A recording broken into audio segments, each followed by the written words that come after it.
I give notice that on the next sitting day, I'll move 1, that this House notes with concern that A, for 17 years, the people of Bangladesh endured authoritarian rule under former Prime Minister Sheikh Hasina, marked by severe human rights abuses, suppression of democracy and electoral fraud. Following nationwide student-led protests in mid-2024, the government collapsed and Hasina fled the country in August 2024.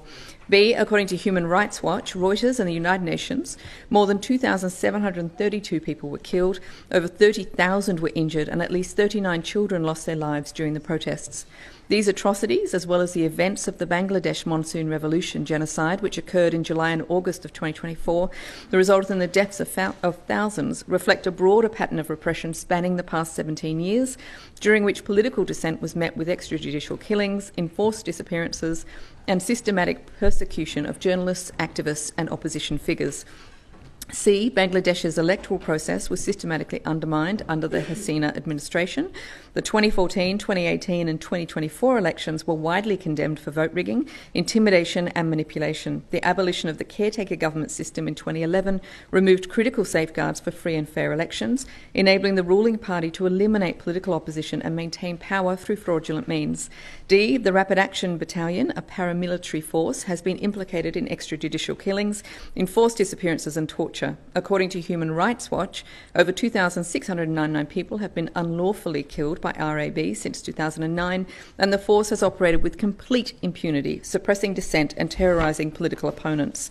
E, the judiciary under the Hasina administration was weaponised to silence critics, imprison opposition leaders and protect regime loyalists. Judicial bias, politically motivated prosecutions and the misuse of laws such as the Digital Security Act to suppress free speech have severely undermined Bangladesh's legal system.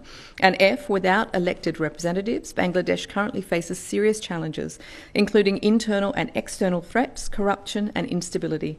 It is critical that Bangladesh's democratic transition is supported by the United Nations in accordance with international human rights obligations, including by providing technical assistance for electoral reforms and monitoring the electoral process, holding the former regime accountable for human rights violations through independent investigations and sanctions against those responsible, and ensuring the interim government upholds its commitments to democracy and is not enabled to become another authoritarian regime.